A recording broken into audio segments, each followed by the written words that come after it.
Salut, c'est Qui a tout lu. Aujourd'hui je vous fais un bilan lecture. Je sais que je vous ai pas fait de vidéo pendant un mois, je suis désolée, du coup j'ai un petit peu de retard à rattraper.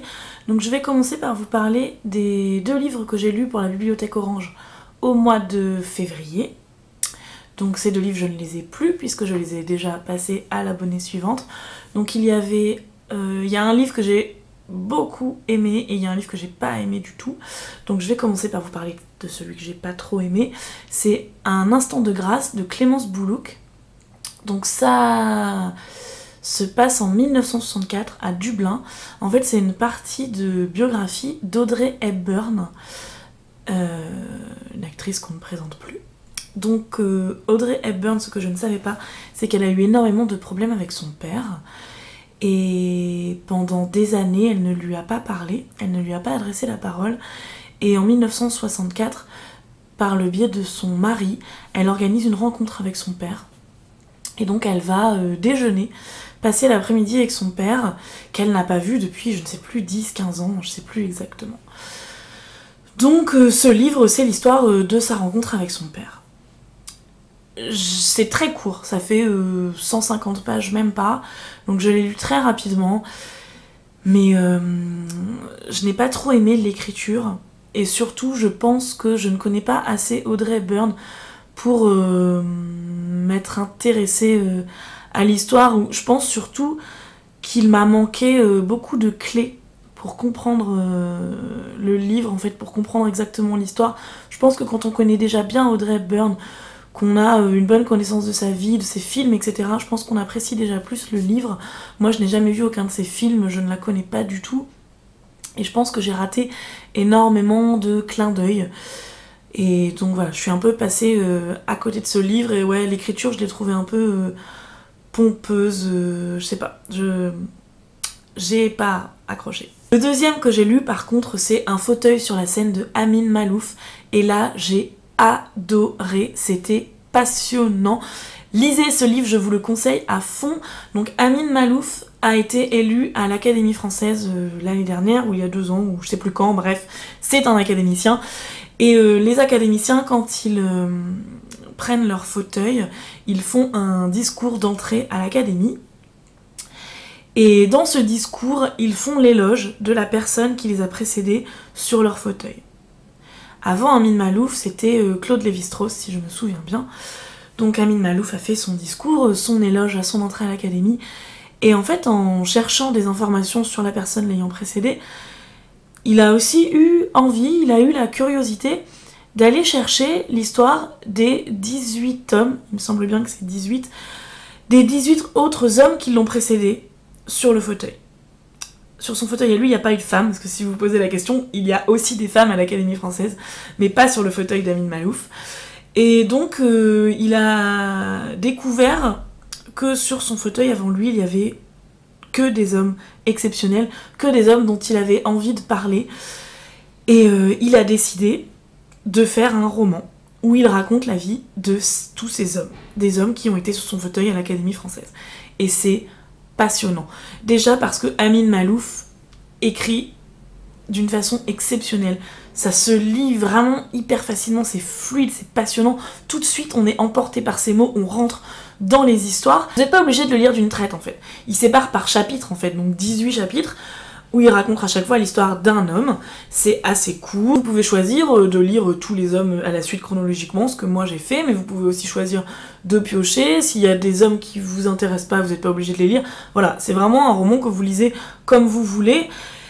Mais moi, ce que j'ai adoré, c'est qu'en fait, à travers la vie de ces hommes, déjà, il y en avait la majorité que je ne connaissais pas, je devais en connaître 2 ou 3. Tous les autres étaient des parfaits inconnus, je les ai découverts et ça c'était passionnant déjà.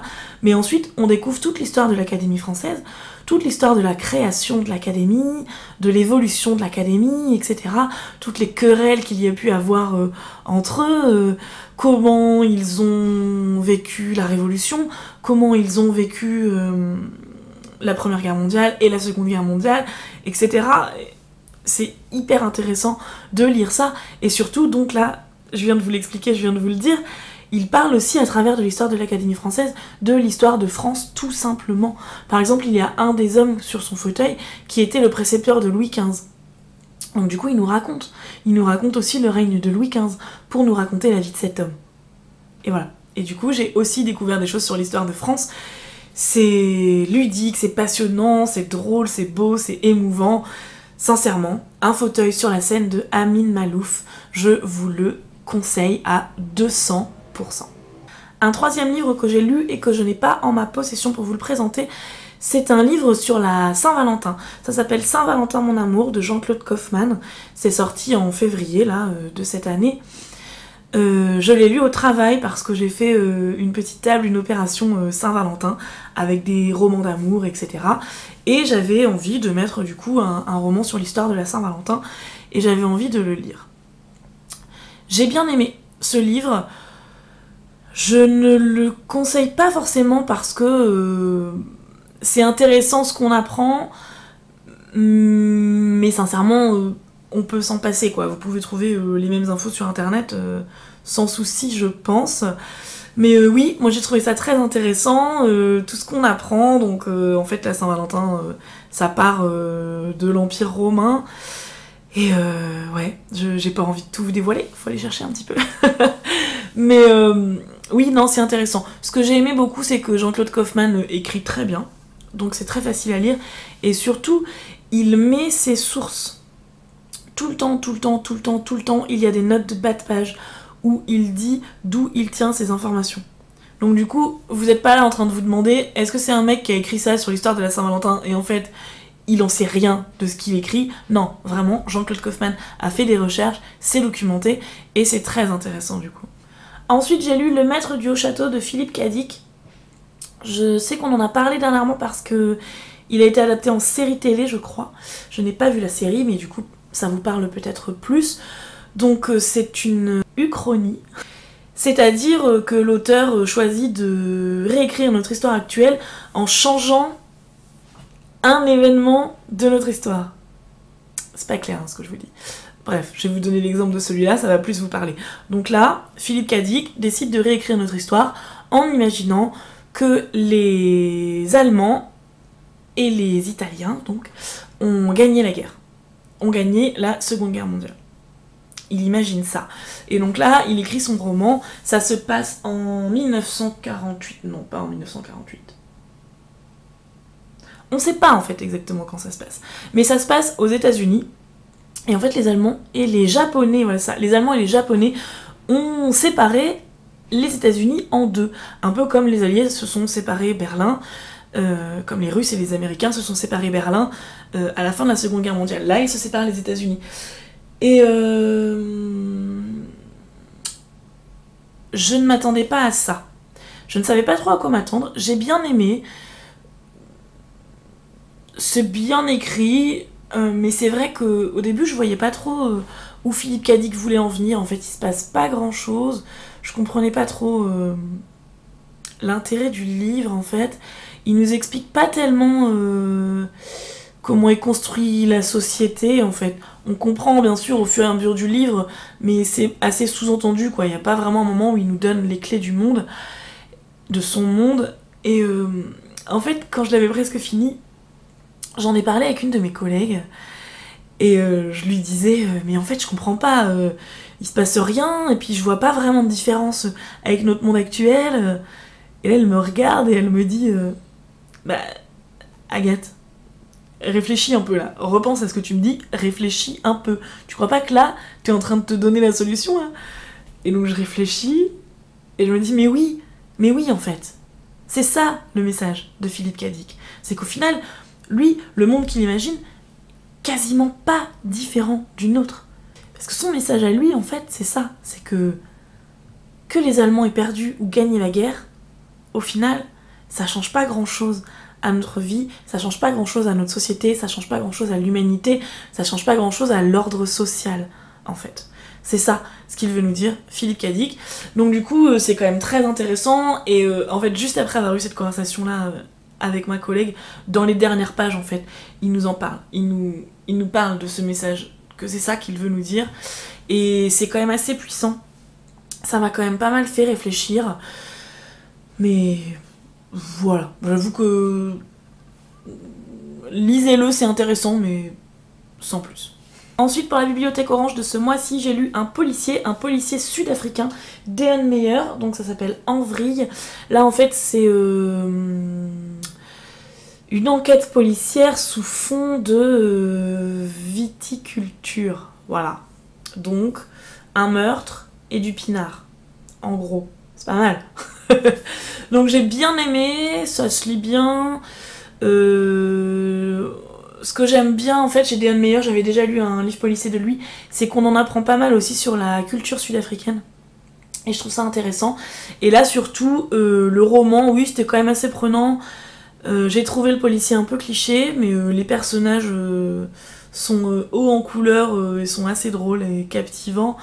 Et sincèrement, jusqu'au dernier moment, j'ai pas du tout su qui était le suspect, j'ai pas du tout eu la solution.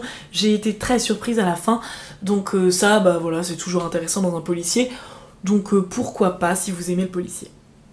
Ensuite, j'ai lu encore de la SF, j'ai lu Le meilleur des mondes de Aldous Huxley. Et je me suis pris une claque. Voilà, c'était ma première claque de l'année là. Donc, Le meilleur des mondes. En fait, il n'y a plus de procréation. Les humains sont créés par insémination, dans des éprouvettes, dans des labos, et on les conditionne dès le plus jeune âge, même en fait quand ils sont encore à l'état de fœtus, on leur injecte des produits qui vont faire que plus tard ils seront soit forts pour devenir ouvriers, soit très intelligents pour devenir des intellectuels. Et ensuite quand ils sont petits, on travaille par hypnose en fait, quand ils dorment on leur diffuse des messages pour qu'ils soient vraiment conditionnés, pour qu'ils aient déjà des a priori sur la société, pour qu'ils aient envie de consommer ce qu'on a envie qu'ils consomment, pour qu'ils soient toujours à leur place, pour qu'ils ne réfléchissent pas en fait, et pour qu'ils ne cherchent pas à s'évader de la place qu'on leur a donnée, qu'on a décidé pour eux dès leur plus jeune âge. Et donc Aldous Huxley nous décrit ce monde, et je sais que beaucoup de personnes m'ont dit que ce livre était un livre à lire, parce qu'il était vraiment... Parce que c'était une claque, que c'était primordial de lire ce livre, mais que par contre il n'avait pas aimé. Et j'ai compris. Sincèrement, l'écriture est assez compliquée à lire. En fait, Philippe K. Dick ne donne aucune clé. Et sincèrement, au début, on a énormément de mal à comprendre. Et son écriture est quand même assez spéciale, elle est assez difficile à lire, on a du mal à rentrer dans le livre, mais par contre, oui, effectivement, une fois qu'on est dedans, une fois qu'on comprend son message, il est primordial de lire ce livre. En fait, en gros, dans leur société, tout ce qu'ils veulent, c'est que les gens ne réfléchissent pas, que les gens ne se posent pas de questions. Et oui... Quand on le lit, quand on comprend, quand on arrive à la fin et qu'on met ça en parallèle avec notre monde actuel, oui, oui, je suis d'accord. Le meilleur des mondes est un livre difficile à lire, il faut s'accrocher. Je pense que tout le monde n'arrivera pas à rentrer dedans, mais par contre, sincèrement, c'est un livre qu'il faut absolument lire une fois dans sa vie. Je sais que je me suis noté les dernières pages et là je sais que je l'ai fini il y a une semaine, mais avant de le ranger dans ma bibliothèque là, je vais relire les dernières pages. En fait, si vous avez lu 1984 de George Orwell, il y a un moment à la fin où on le reconditionne aussi et où il a une discussion avec une des personnes de Big Brother, on va dire, et où il a une discussion, et où dans cette discussion on lui explique comment fonctionne le monde de 1984, et on lui explique tous les tenants et les aboutissants. Là, la fin du meilleur des mondes, pour moi, c'est du même acabit. C'est la même claque. Sincèrement, c'est à lire. Je vais passer maintenant à mes lectures en cours, je dis mais parce que j'en ai plusieurs, vous me connaissez, j'ai toujours plusieurs lectures en même temps. Donc je lis le deuxième livre de la Bibliothèque Orange du mois de mars, Sorbonne-Plage de Édouard Launay. Donc ça parle du groupe de l'Arquet. Donc moi je ne connaissais pas du tout. L'Arquet, c'est le nom d'une petite île en Bretagne où les intellectuels du début du 19e siècle avaient l'habitude de se retrouver. Les prix Nobel surtout, les scientifiques, les professeurs, les mathématiciens. Il y a par exemple dans ces intellectuels les Curie, et donc je suis à la moitié, mais pour le moment c'est très bien écrit, très intéressant, et c'est sur fond de la construction de la bombe atomique. Apparemment là déjà en fil rouge on a la construction de la bombe atomique.